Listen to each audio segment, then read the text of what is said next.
Hey guys, Eric here, and I want to talk to you real quick about thedailydownforce.com. Every day, this website covers the latest news and trends in NASCAR, from silly season right through the checkered flag in Phoenix. Need a new morning routine as soon as you wake up? Well, now you have it, dailydownforce.com. This is the website I use to keep up with the industry, the drivers, and of course, what the community is talking about. And speaking of community, dailydownforce.com is also home to some of your other favorite NASCAR content creators. Plus, they've got all sorts of information that I like to keep bookmarked, like schedules, penalties, ratings, and everything you want to know. Oh, and be sure to check out the merch shop while you're there to find some exclusive diecasts and collectibles. So check out dailydownforce.com, that's dailydownforce.com, and I'll see you in the replies.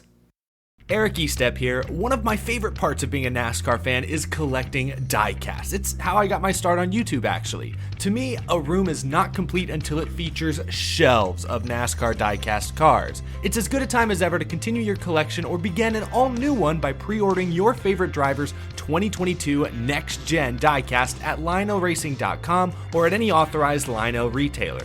Lionel is the official diecast of NASCAR, and don't miss Lionel Racing's NASCAR Authentics diecasts at a Walmart or Target near you. Not only is Lionel the official diecast of NASCAR, but they're also official supporters of the Out of the Groove podcast network. So what are you waiting for? Head to lionelracing.com to order your favorite driver's 2022 diecast. Hey, Rick Houston here.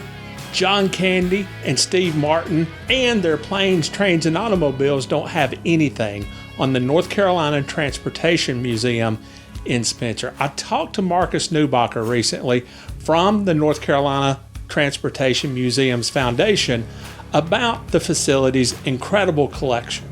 I hope you enjoy our conversation. Well, first of all, Marcus, tell me about the Transportation Museum. First of all, where is it located?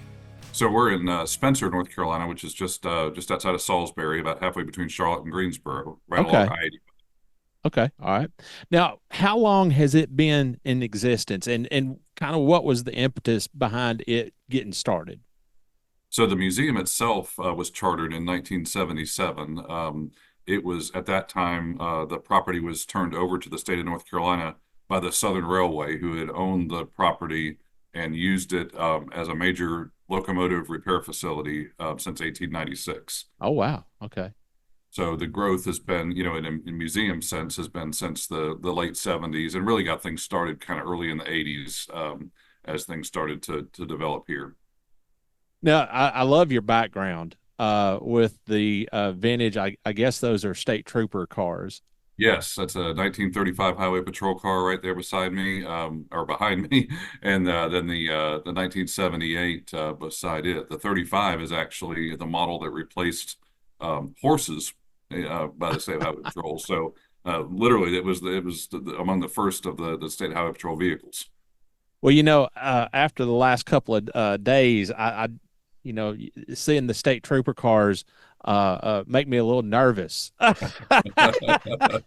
had These are the guys you run from when you're running moonshine, right? Yeah. Well, I had an impromptu meeting with a state trooper the other day.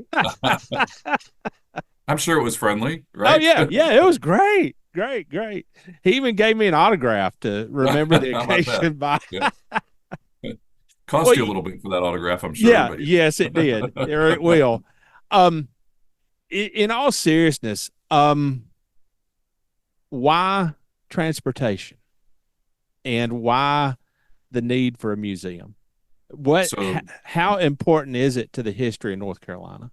Well, this site specifically is very important. Now, transportation, of course, is a transportation state, we like to say, because we have trucking companies that are founded here, like Old Dominion operates out of here, and others, Carolina.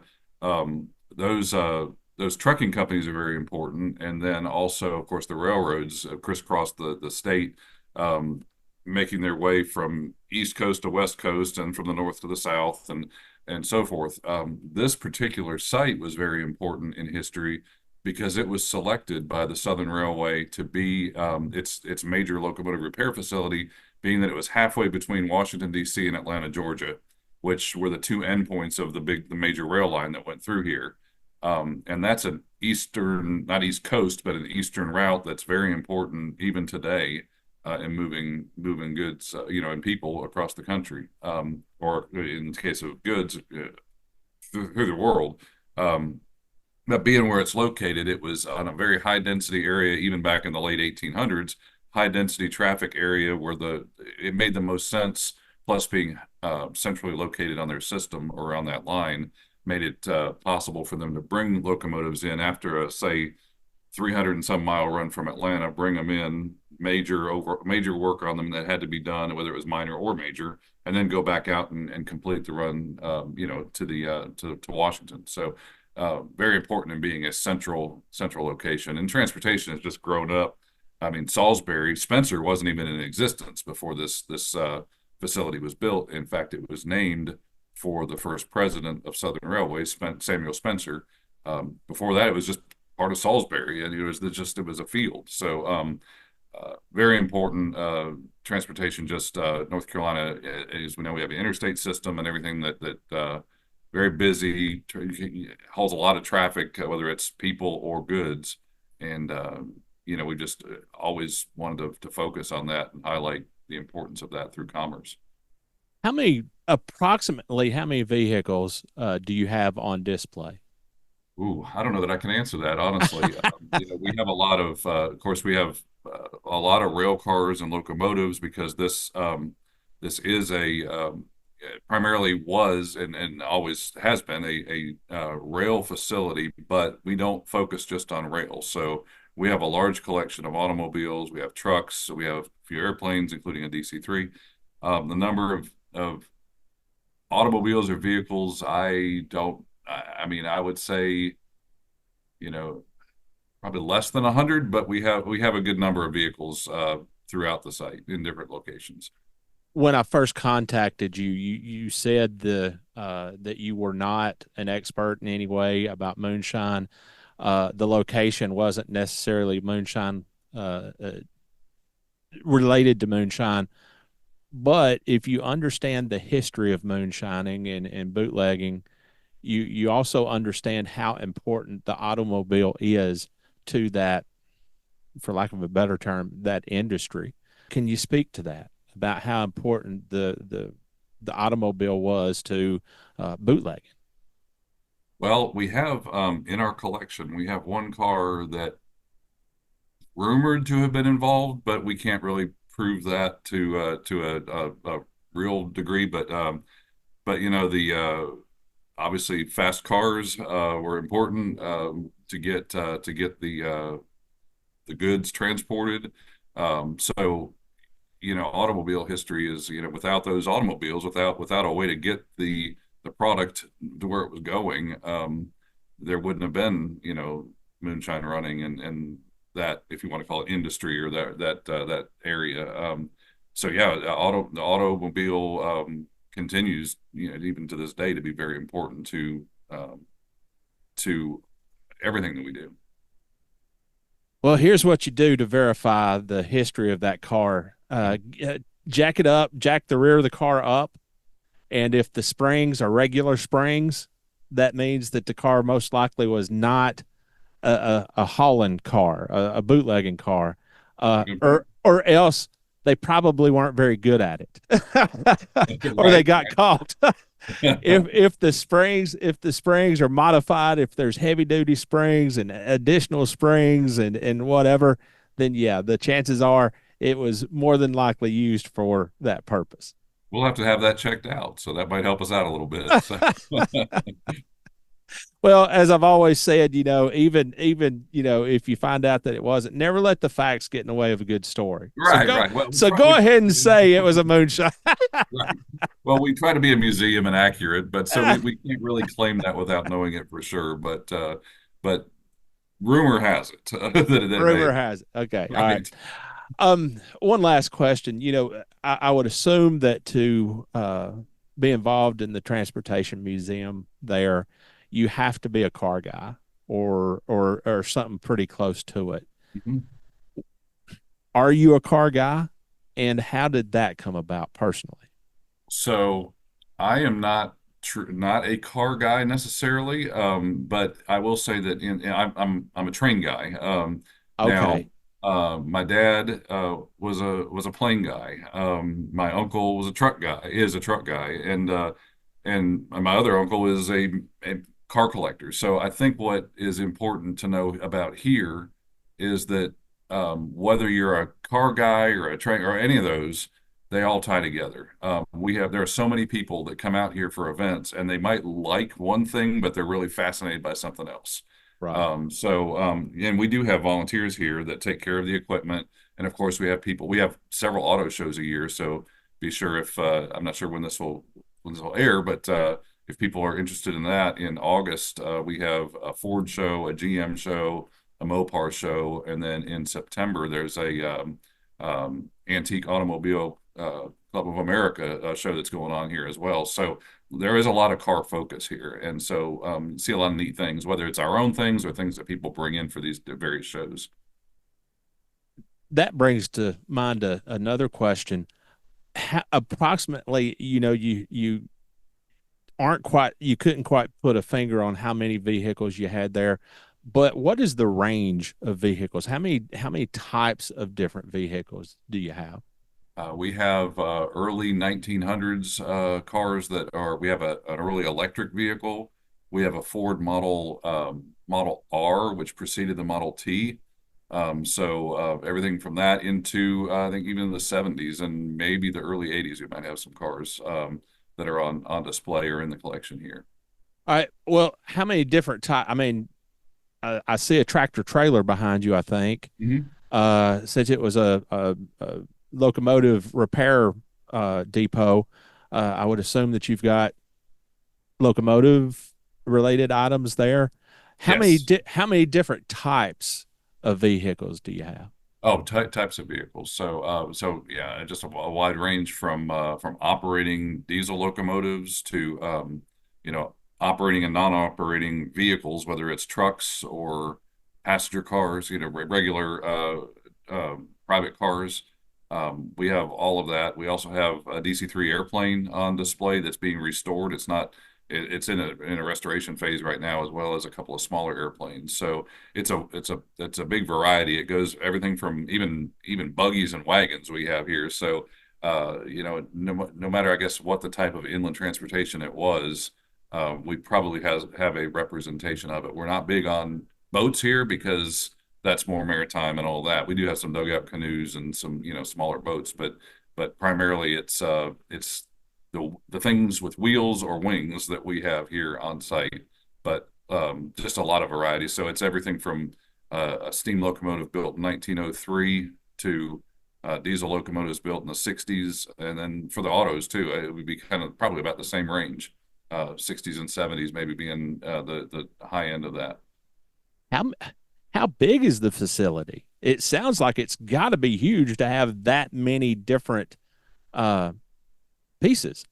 It is a 60-acre site. We have several Wow. historic buildings, including a 90,000 square foot back shop, which is the building where the major repair was done on the steam locomotives. They would bring the locomotives in and lift them up with a crane and actually tear them down and rebuild them and put them back out on the rail. So that building houses some of our trucks. It's the building that currently houses the DC-3 airplane under restoration, and then a number of automobiles as well.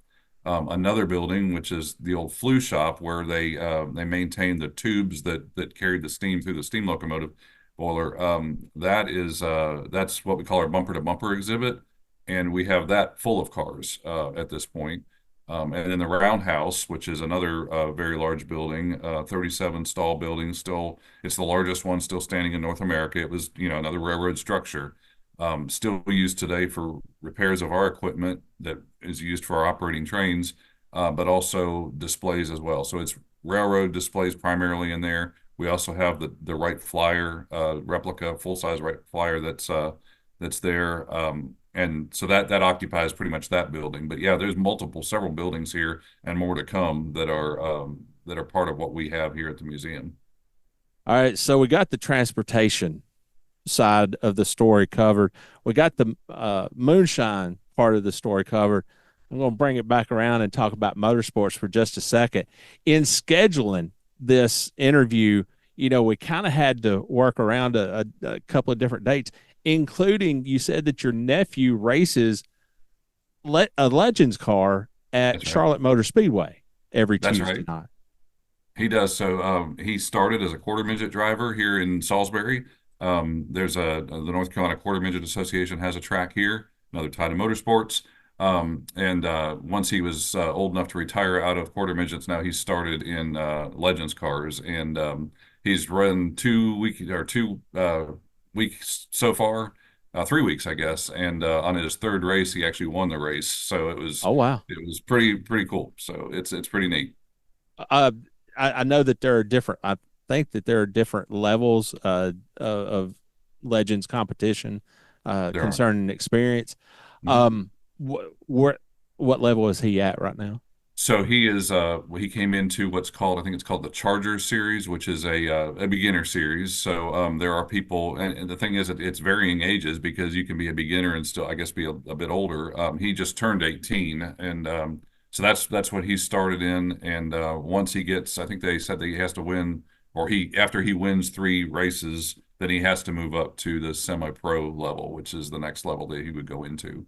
So yeah, there's they when they race on these Tuesday nights during the summer shootout. It's really cool. It's what is it, about 4 hours worth of racing, and it's nonstop. They keep it rolling. Now, what is his name? His name is Benjamin Rogers. Benjamin Rogers. Okay. Hmm. If he's 18 and he's racing, there's a good chance that we may see him on into the future Well, let's if hope that's so. the Let's direction that definitely he hope wants so. to take. So, yeah, if he's 18, he may be racing sorry. He may be racing NASCAR Cup Right. next year.